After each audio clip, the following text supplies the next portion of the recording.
তো এই যে বিজয় আল্লাহ পাকের মহা নেয়ামত, সূরাতুল ফাতহে আল্লাহ তাআলা কিন্তু ফাতাহনা লাকা ফাতহাম মুবিনা, প্রকাশ্য বিজয়ের কথা বলেছেন, মহা বিজয়ের কথা বলেছেন। তো এই বিজয়ের যে পরবর্তী দিনগুলো আছে, তখন আমাদের কি করণীয়, আমাদের দায়িত্ব কর্তব্য কি, আপনার কাছে শুনবো। ধন্যবাদ আপনাকে। সুপ্রিয় দর্শক শ্রোতা, অতি সময় উপযোগী একটি বিষয় নির্ধারণ করা হয়েছে আমাদের বিজ্ঞ পরিচালকের পক্ষ থেকে। বিজয় একটি নেয়ামত,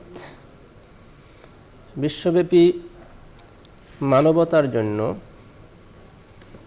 যে দুর্বিষহ সময় এসে যায় বা পরাধীনতার শৃঙ্খলে আবদ্ধ থাকে, এই মানুষ যখন মুক্ত হয়, বিজয় লাভ করে, তখন বিজাতিরা এই বিজয়কে উদযাপন করে তাদের কালচার অনুযায়ী, তাদের সংস্কৃতি অনুযায়ী।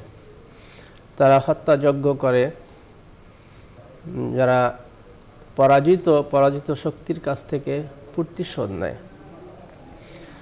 তারা রক্ত পিপাসু হয়ে আরও ভয়ঙ্কর আকৃতিতে সামনে উপস্থিত হয়।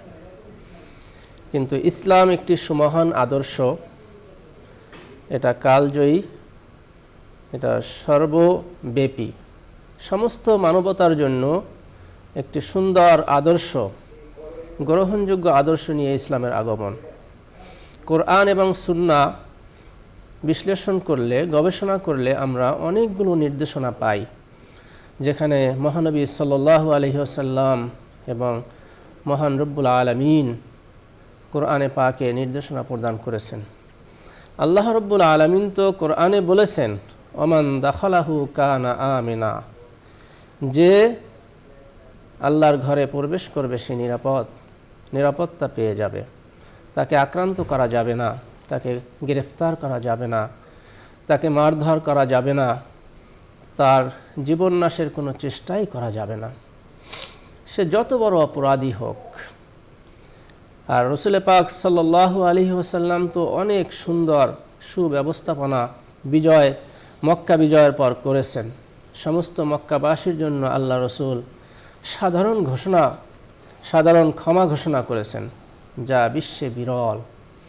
একজন বিজয়ী সমরনায়ক, একজন বিজয়ী রাষ্ট্রনায়ক মদিনার থেকে এলেন 10,000 সাহাবীদেরকে নিয়ে, সেখানে রক্তপাতহীন বিজয় হলো।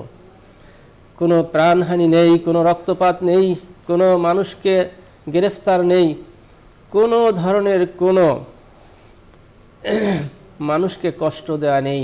অত্যন্ত সুন্দর সুশৃঙ্খলভাবে বিজয়কে উদযাপন করলেন সাধারণ ক্ষমার মাধ্যমে। রাসূল পাক সাল্লাল্লাহু আলাইহি ওয়াসাল্লাম ইরশাদ করলেন, যে ব্যক্তি কাবা ঘরে প্রবেশ করবে সে নিরাপদ, আবু সুফিয়ানের ঘরে যে প্রবেশ করবে সে নিরাপদ, যায়েদ ইবনে আরকামের ঘরে যে প্রবেশ করবে সে নিরাপদ। এইরকম নাম ধরে আল্লাহ রসুল নিরাপত্তার ঘোষণা দিয়েছেন। বিশ্বে এটি একটি বিরল আদর্শ। সুতরাং আমাদেরকে সেই আদর্শকে সামনে রেখে আমাদের বিজয় উদযাপন করতে হবে।